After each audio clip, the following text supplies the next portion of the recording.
Ayo berinvestasi akhirat, bangun rumahmu di surganya. Sempurnakanlah ibadah Anda dengan beramal jariah yang pahalanya tidak terputus hingga akhir kiamat.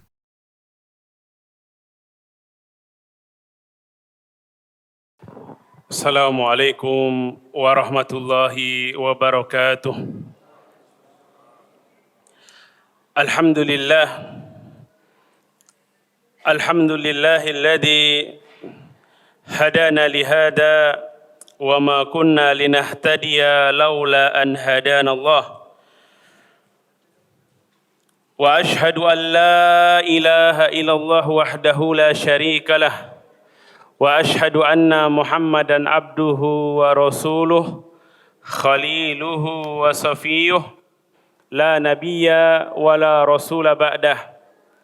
Allahumma salli wa sallim wa barik alaihi wa ala alihi wa ashabihi wa ikhwanihi wa man istanna bisunnatihi ila yaumil qiyamah thumma amma ba'd. Hadirin jamaah salat maghrib rahimani wa rahimakumullahu ta'ala. Alhamdulillah di malam hari ini kita kembali dipertemukan oleh Allah subhanahu wa ta'ala di salah satu rumah di antara rumah-rumah Allah subhanahu wa ta'ala yang merupakan tempat yang paling dicintai oleh Allah. Kata Rasul sallallahu alaihi wasallam, ahabbul biqa ilallah masajiduha. Tempat yang paling dicintai oleh Allah yang ada di muka bumi ini adalah masjid-masjidnya. Maka sudah sepantasnya kita bersyukur atas nikmat yang agung ini. Karena tidak semua orang diberikan nikmat yang sama dengan apa yang telah Allah karuniakan kepada kita.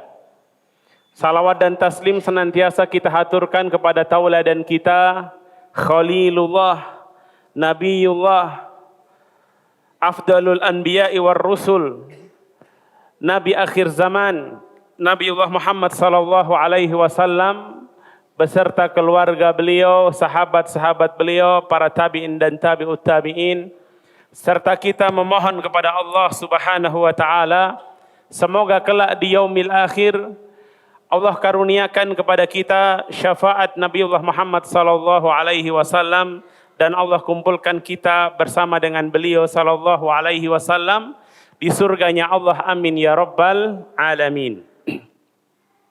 Hadirin wal hadirat rahimani wa rahimakumullahu ta'ala.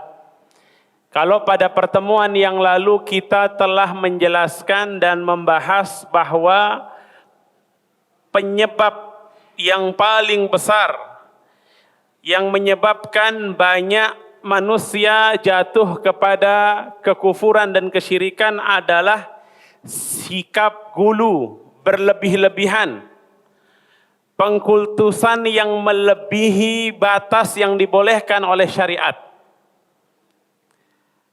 Sebagaimana Rasul sallallahu alaihi wasallam telah menegaskan hal ini.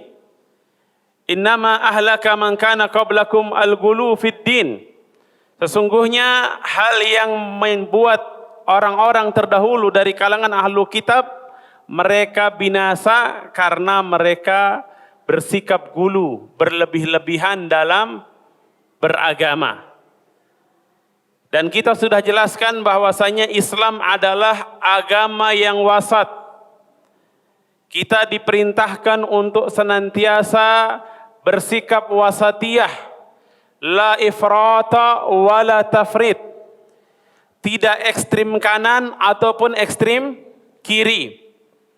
Karena Allah jadikan umat ini sebagai ummatan wasata, umat yang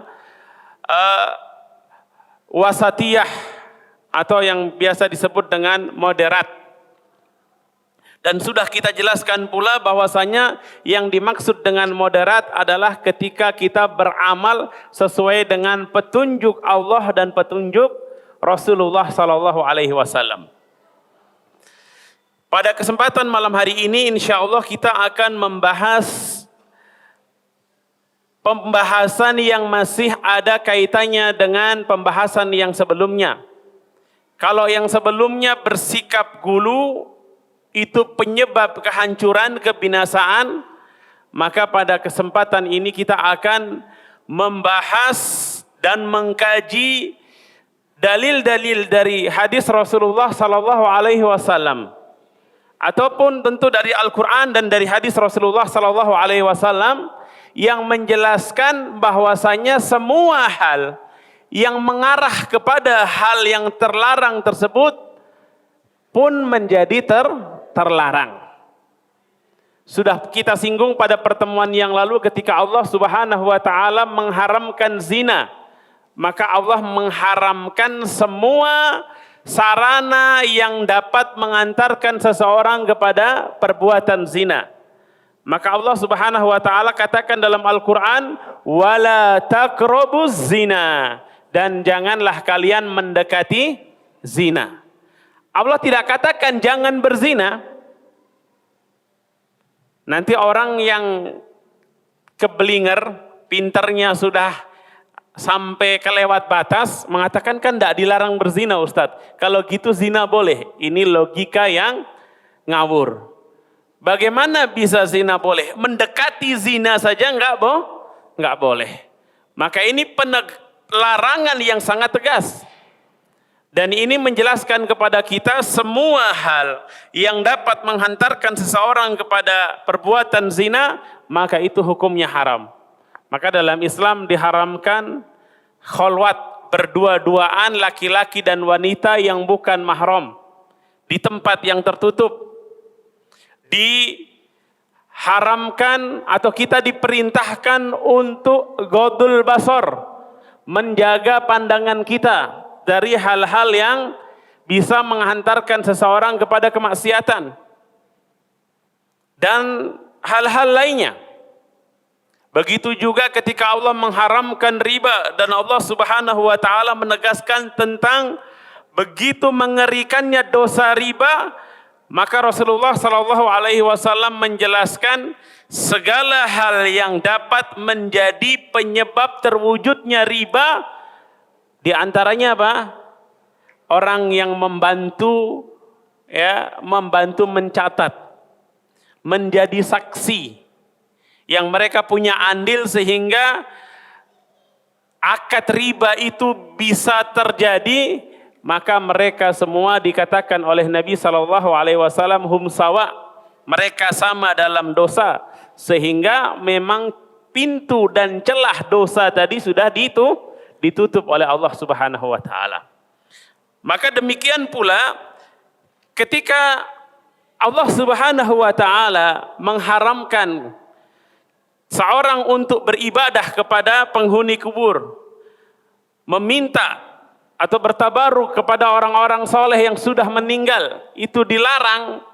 Bahkan kepada Nabi saja nggak boleh. Maka hal-hal yang dikhawatirkan bisa menyebabkan seseorang jatuh kepada kesyirikan juga dilarang. Maka salah satu hadis yang menjelaskan tentang hal ini adalah hadis yang diriwayatkan oleh Al-Imam Bukhari dan Imam Muslim dari Aisyah radhiyallahu taala anha bahwasanya Ummul Mukminin Ummu Salamah, Aisyah juga Ummul Mukminin radhiyallahu taala anhuma. Dulu Ummu Salamah ketika masih belum menjadi istri Rasulullah sallallahu alaihi wasallam bersama dengan suami beliau yang pertama Abu Salamah, di awal-awal Islam beliau ikut hijrah pertama ke Ethiopia, ke negeri Habasyah. Di sana beliau melihat bahwasanya orang-orang ahlul kitab dari kalangan Nasara, mereka kalau ada orang soleh, mereka melihat bahwasanya di sana tempat ibadahnya itu ada patung-patung, Maka diceritakanlah hal tersebut kepada Rasul sallallahu alaihi wasallam. Kemudian Nabi sallallahu alaihi wasallam menjelaskan tentang kondisi itu. Kata beliau sallallahu alaihi wasallam, "Ulaika idza mata fihimur rajulu salih awil abdu salih banau ala qabrihi masjida wa sawwaru fihi tilka suwar ulaika syirarul khalqi indallah.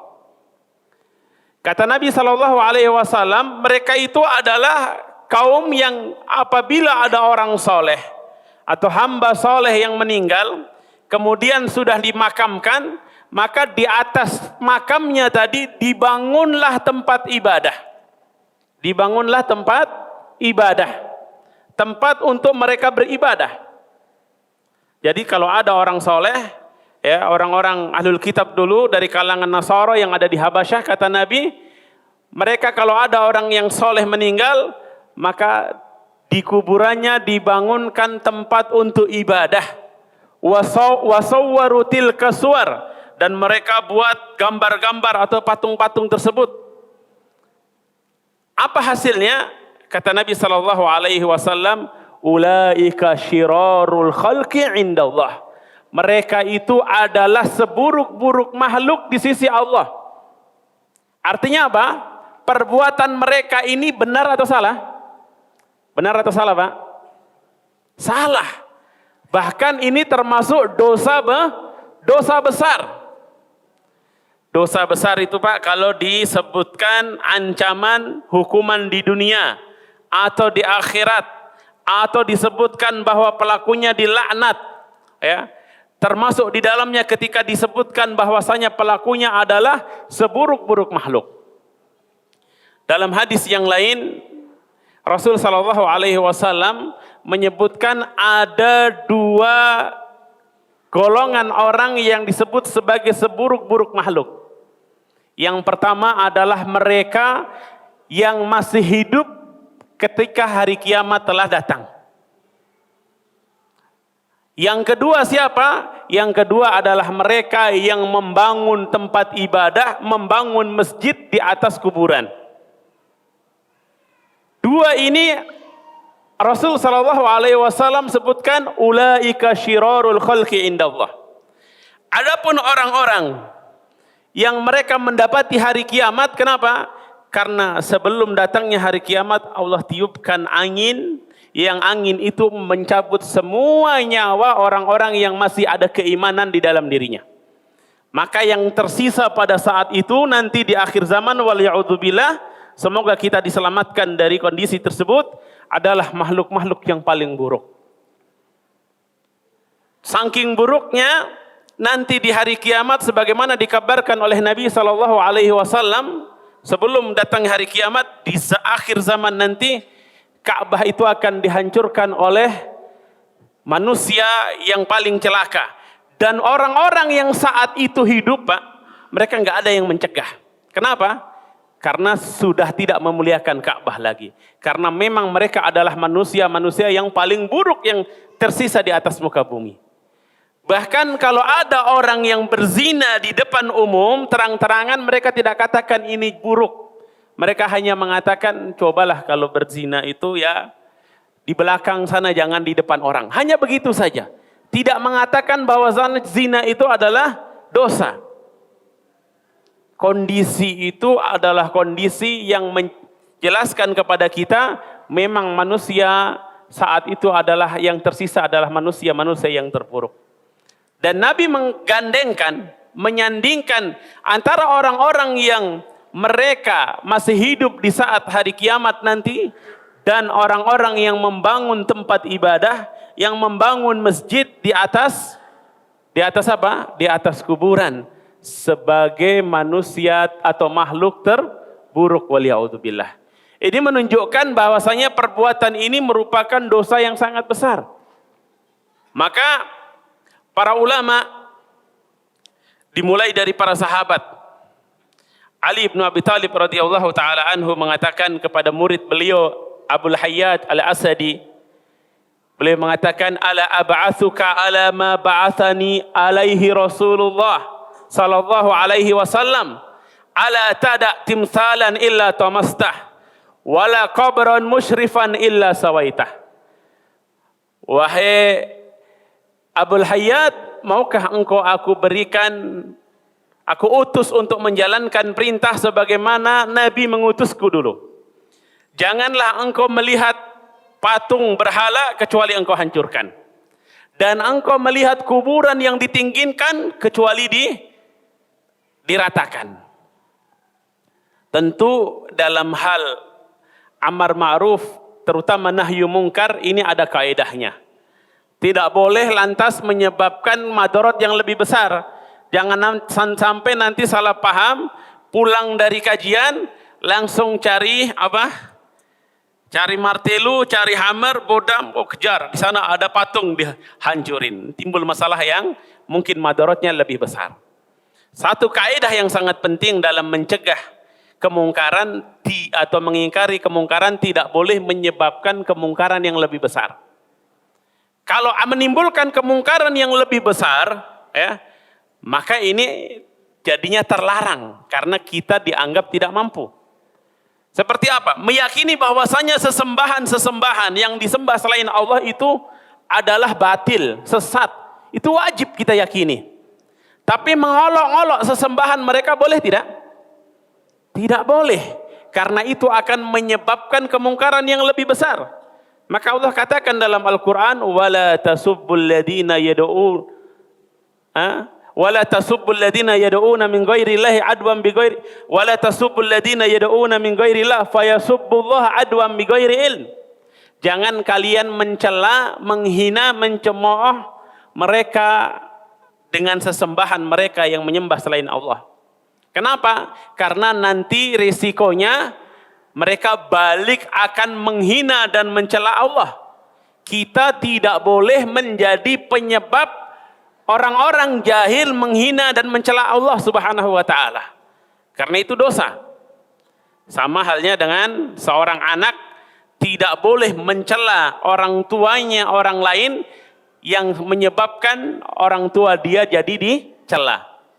Karena ini hukumnya kata Nabi, la'anallah man la'ana walidayh. Allah melaknat orang yang melaknat kedua orang tuanya. Bagaimana seseorang melaknat kedua orang tuanya? Dia melaknat orang tuanya orang lain sehingga orang lain membalas melaknat orang tua dia. Dia menjadi penyebab, maka hukumnya sama seperti dia yang melakukan. Tapi asalnya seperti itu, asalnya ya ketika tidak menimbulkan madarat yang lebih besar, misalnya pemerintah yang melakukan, tidak ada yang bisa atau waliul amr lah, ya. Tidak ada yang akan timbul gejolak, tetapi tidak seperti kalau yang dilakukan perorangan atau kelompok masyarakat. Maka hal-hal seperti ini yang berkaitan dengan urusan banyak orang, umumnya waliul amr yang punya kewajiban hal ini. Ya, kita menyampaikan dengan sesuai kemampuan kita. Bagaimana dengan kuburan? Kata Al-Imam Asy-Syafi'i, kuburan boleh ditinggikan hanya 1 jengkal. Bukan dibuat bangunan. Dibuat bahkan sebagian tempat kita lihat, ya, kaum muslimin kesulitan Pak mau menguburkan jenazah. Kenapa? Karena penuh dengan bangunan-bangunan. Bahkan sebagian membuat bangunan lebih mewah daripada rumah sebagian kaum muslimin yang masih hidup. Ya, kalau itu dilakukan oleh orang-orang di luar Islam, tadi Nabi sudah katakan tuh. Ya, mereka menganggap kalau orang soleh, orang yang penting harus dibuat bangunan. Dan itu dijadikan tempat untuk mereka beribadah. Tapi Islam tidak demikian. Dan kita berbicara tentang Islam. Kuburan orang-orang soleh mulai dari Abu Bakar As-Siddiq radhiyallahu ta'ala anhu.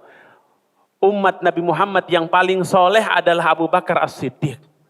Seandainya ditimbang kata para ulama, imannya Abu Bakar As-Siddiq dengan iman seluruh umatnya Nabi Muhammad masih lebih berat imannya Abu Bakar As-Siddiq radhiyallahu ta'ala anhu. Maka tidak heran ketika Nabi mengatakan, "Lau kuntu muttakhida khalilan min ummati latakhadtu Abu Bakrin khalili." Seandainya saya boleh menjadikan dari umatku ini khalil, maka saya akan menjadikan Abu Bakar sebagai khalilku, kata Rasulullah sallallahu alaihi wasallam. Tapi tidak, karena Rasul adalah khalilullah. Khalil itu adalah kekasih yang levelnya paling tinggi, Pak. Levelnya paling tinggi. Maka dalam Islam dikenal ada 2 khalilullah, yaitu Ibrahim alaihissalam dan Nabiullah Muhammad sallallahu alaihi wasallam. Ya.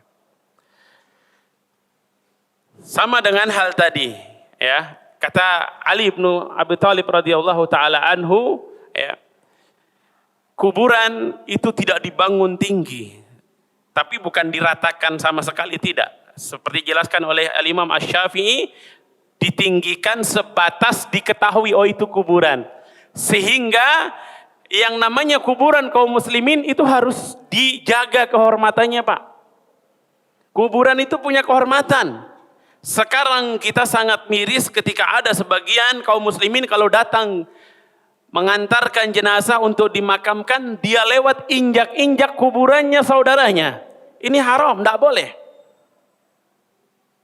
Tidak boleh kita duduk di atas kuburan, menginjak-injak kuburan. Ya. Karena mereka kaum muslimin itu harus dijaga kehormatannya saat mereka masih hidup dan setelah mereka sudah meninggal. Islam mengajarkan kepada kita, ya, menjaga kehormatan saudara kita saat mereka masih hidup, saat mereka setelah wafat. Ya, tentu semua ini memang yang sesuai dengan fitrah, maka diajarkan oleh Rasul sallallahu alaihi wasallam. Dan setiap hal yang diajarkan oleh Rasul, maka itu pasti baik untuk dunia dan akhirat kita. Yang dilarang, kalau kita lakukan, pasti dampaknya buruk.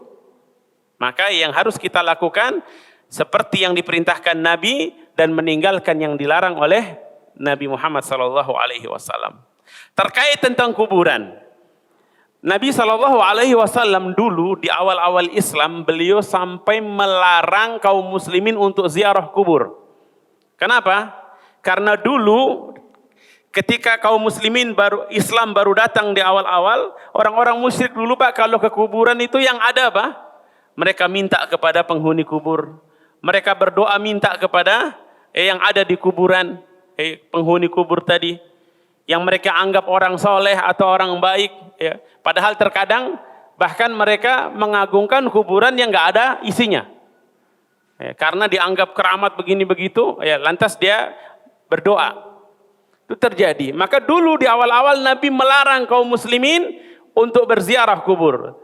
Ketika dakwah Islam sudah masuk kepada mereka, pemahaman mereka dengan benar, para sahabat sudah tahu mana yang boleh, mana yang nggak boleh, mana yang tauhid, mana yang syirik, mana yang haram yang harus ditinggalkan. Maka Nabi SAW mengatakan, kuntu nahaitukum an ziyaratil kubur, al-an fazuruha, fa innaha tudzakirukumul maut. Dulu kata Nabi, saya melarang kalian untuk ziarah kubur. Sekarang udah boleh, ziarah kuburlah kalian. Kenapa? Karena ziarah kubur itu bisa mengingatkan kita tentang kematian, sehingga kita tidak lalai dengan kehidupan dunia yang fana ini. Kata para ulama, ziarah kubur itu ada dua manfaat. Manfaat yang pertama bagi yang ziarah kubur, bagi orang yang masih hidup, dia akan ingat tentang kampung akhirat, kampung abadi. Sehingga dia tidak lalai dalam kehidupan yang fana ini. Dan manfaat bagi mereka yang sudah wafat di dalam kuburan adalah kita mendoakan mereka. Maka ketika kita datang ke kuburan, kita disunahkan untuk mengucapkan salam. Bagaimana salamnya, Pak? Assalamualaikum ya ahlad diyar minal mu'minina wal muslimin. Antum sabiqun wa inna insya'allahu bikum lahikun. Nas'alullaha lana wa lakumul afiyah.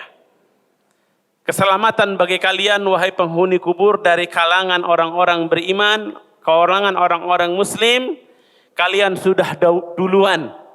Insyaallah kami nyusul.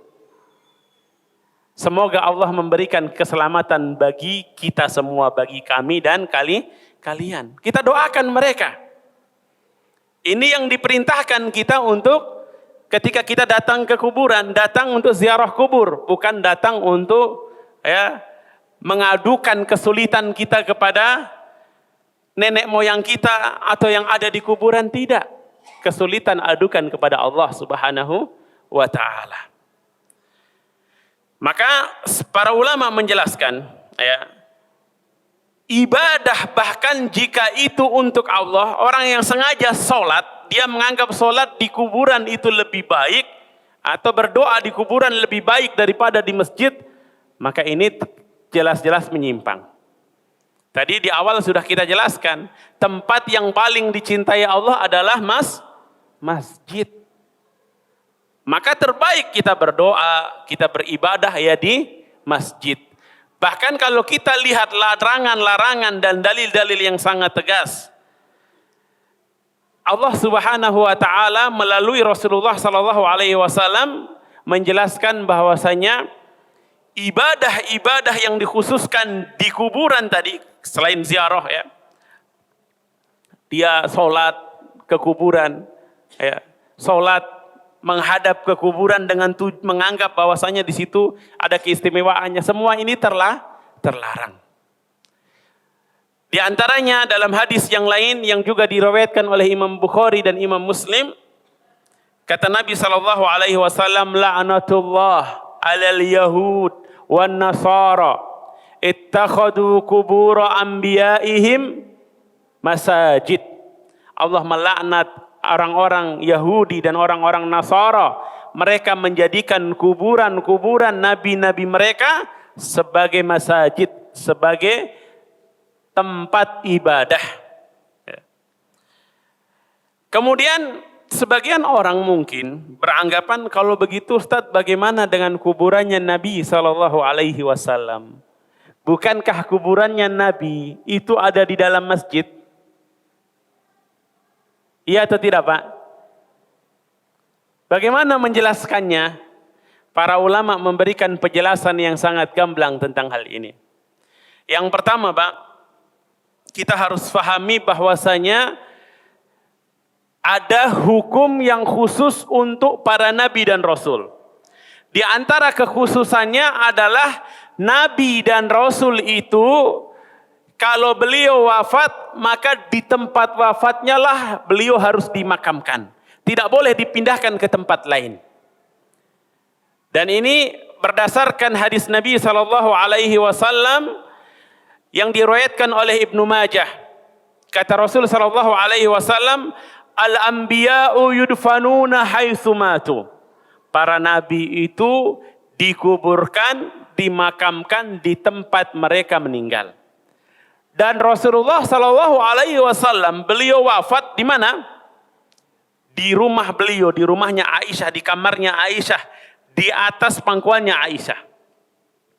Radhiyallahu taala anha wa ardhaha. Beliau wafat di kamarnya Aisyah radhiyallahu taala anha. Kamarnya Aisyah itu di luar Masjid Nabawi asalnya.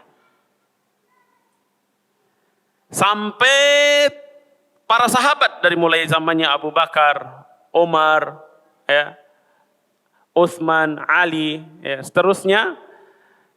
Ketika sahabat masih hidup, kondisi makamnya Rasulullah yang di situ ada makamnya Abu Bakar dan makamnya Umar radhiyallahu taala anhuma di luar Masjid Nabawi. Tahun sekitar 80-an, ketika para sahabat sudah tidak ada lagi yang ada di Madinah. Ya. Disebutkan bahwasanya sahabat itu mereka wafat semua ketika sudah tahun 78. Ya. Atau sebagian mengatakan yang jelas saat itu tidak ada sahabat di Madinah. Maka dibuatlah perluasan Masjid Nabawi yang itu secara otomatis memasukkan kamarnya Aisyah radhiyallahu taala anha dan semua bangunan-bangunan yang ada di pinggir tadi ya ke dalam masjid. Kenapa? Karena kuburan Rasul tidak boleh dipindah. Dan Masjid Nabawi juga tidak bisa dipindahkan karena masing-masing punya kekhususan. Kemudian para ulama pada saat itu dan juga waliul amr yang ada pada saat itu membuat batas, dan sebelumnya memang sudah ada batas kamarnya Aisyah radhiyallahu taala anha dibuat batas. Maka dibuatlah batas tembok yang tinggi ya, sampai sekarang itu ada minimal 3 tembok. Yang pertama kotak ya, yang membatasi kamarnya Aisyah, kemudian yang berikutnya segi 5. Sehingga orang-orang yang sholat menghadap kiblat, mereka tidak langsung secara face to face menghadap ke kuburannya Nabi SAW. Dibuatnya segi 5 di sini, lancip begini. Kemudian setelah itu dibuat lagi. Barulah kesananya kalau kita ke Masjid Nabawi, kita datang untuk berziarah ke makam Rasulullah salam, itu kita masih jauh sekali Pak, karena ada beberapa tembok yang membatasi, bahkan di atasnya ditutup dengan kubah hijau. Ini kata para ulama adalah buah dari atau hasil dari doanya Nabi SAW. Nabi SAW pernah berdoa sebagaimana diriwayatkan oleh Imam Ahmad, Allahumma la taj'al qabri wathanan. Ya Allah, janganlah engkau jadikan kuburanku sebagai berhala yang disembah. Dan ini kata para ulama, rahasianya kenapa kuburan Nabi itu di dalam tidak nampak, tidak dinampakkan, dan ditutup tadi dengan 3 pembatas, 3 batas yang itu memisahkan dia dengan kaum muslimin yang sedang sholat. Karena diantaranya adalah doa Nabi sendiri yang Nabi tidak ingin kuburan beliau dijadikan tempat peribadatan, dijadikan berhala yang disembah. Dan kita bersyukur kepada Allah Subhanahu wa taala atas hal ini. Dari sini para ulama rahimahumullah taala menjelaskan kepada kita, kalau kita benar-benar cinta kepada Nabi, maka ayo buktikan cinta kita kepada Nabi dengan mengikuti yang dicintai oleh Nabi. Kata Al-Imam Ibnul Qayyim rahimahullahu ta'ala, wallahi lam naqsid siwa tajrid at-tauhid dzaka wasiyatur rahmani. Demi Allah, tidak ada yang kami inginkan kecuali kita memurnikan Allah dengan tauhid, karena itulah wasiat dari Allah. Waridho Rasulillahi minna la guluwa syirki aslu ibadatil awthani. Dan juga kita berharap keridhaan dari Rasulullah SAW kepada kita sebagai umat beliau. Bukan sekedar semangat lantas kita mengagung-agungkan beliau, justru melampaui batas, dan itu dibenci oleh Nabi. Wallahi law yardar rasulu du'aana iyahu badarna ilal id'ani. Demi Allah, seandainya Rasul itu mengizinkan kita berdoa kepada beliau, maka kita akan berdoa kepada beliau. Tapi Nabi tidak mengizinkan. Nabi memerintahkan kita berdoa hanya kepada Allah Subhanahu wa taala. Wallahi law yardar rasulu sujudana kunna nakhiru lahu 'alal adqani. Demi Allah, seandainya Rasul ridho, Rasul mau kita sujud kepada beliau, maka kita akan sujud kepada beliau. Tapi Nabi tidak mengizinkan kita untuk sujud kepada siapapun selain kepada Allah Subhanahu wa ta'ala. Wallahi ma yurtihi minna ghairu ikhlasin wa tahkimin lidal Qur'ani. Demi Allah, yang diridhoi, yang dicintai oleh Nabi adalah kita ikhlaskan ibadah semata-mata untuk Allah, mengikuti Al-Quran, dan kita mengikuti Nabi sebagaimana dijelaskan oleh sunnah-sunnah beliau sallallahu alaihi wasallam.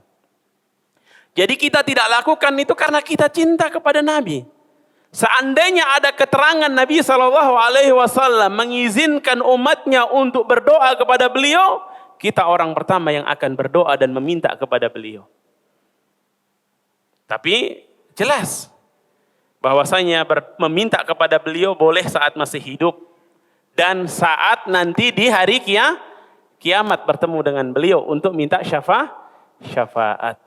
Tapi sebagaimana dilakukan oleh para sahabat, para tabi'in, para tabi'ut tabi'in, imam madhab yang 4, tidak satu pun dari mereka datang ketika Rasulullah SAW wafat kemudian berdoa kepada beliau di kuburan beliau, tidak. Yang dilakukan seperti yang dicontohkan atau diperintahkan oleh Rasul dan dicontohkan oleh para sahabat. kita rindu, kita cinta, bahkan kita wajib mencintai Rasul sallallahu alaihi wasallam melebihi cinta kita kepada siapapun manusia di atas muka bumi ini. Lebih dari cinta kita kepada ibu kita, bapak kita, diri kita sendiri, anak kita dan keluarga kita. Tapi ayo kita buktikan cinta itu dengan sesuatu yang dicintai oleh Nabi, bukan cinta sesuai dengan hawa nafsu kita. Kemudian yang terakhir, jamaah rahimani wa rahimakumullahu ta'ala, dari situ tadi kita sudah jelas bahwasanya masjid Nabi itu khusus, Nabi juga punya kekhususan. Lantas bagaimana dengan sebagian orang yang membuat atau menguburkan di dalam masjid? Tentu ini menyelisihi apa yang diperintahkan oleh Nabi SAW. Ya. Dan para ulama menjelaskan kalau masjid itu sudah dibangun duluan, maka kuburannya dipindahkan. Kalau ternyata kuburannya sudah duluan, maka masjidnya yang dipindahkan.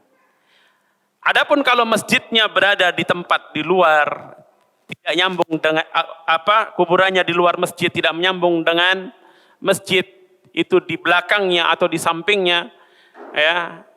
Bahkan di depannya jika terhalang atau ada jalanan yang memisahkan antara masjid dan kuburan, maka insya Allah tidak mengapa. Sebagian ulama mensyaratkan harus terpisah dengan jalan, di situ ada jalan. Sebagian lagi mengatakan kalau itu terpisah dengan dinding dan tidak kelihatan sudah cukup. Tapi alhamdulillah kita di Sorong ini mayoritas masjid-masjid kita tidak ada kuburan di dalamnya, dan kuburan tidak ada masjid, maka kita bersyukur kepada Allah Subhanahu wa taala. Terakhir sekali, seandainya menguburkan orang soleh di masjid itu baik atau itu ada keutamaannya, maka tentu Nabi akan menguburkan kerabat beliau yang telah wafat di mana? Di masjid. Tapi ternyata tidak.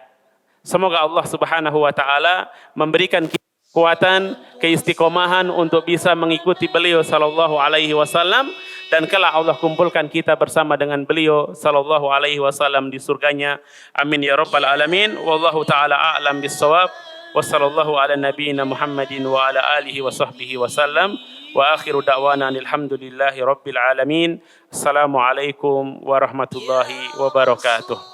Ayo, dukung media dakwah Masjid Agung Al-Akbar dengan ikut berdonasi pengadaan alat multimedia dan operasional dakwah. Usia boleh terputus, pahala jariah mengalir terus.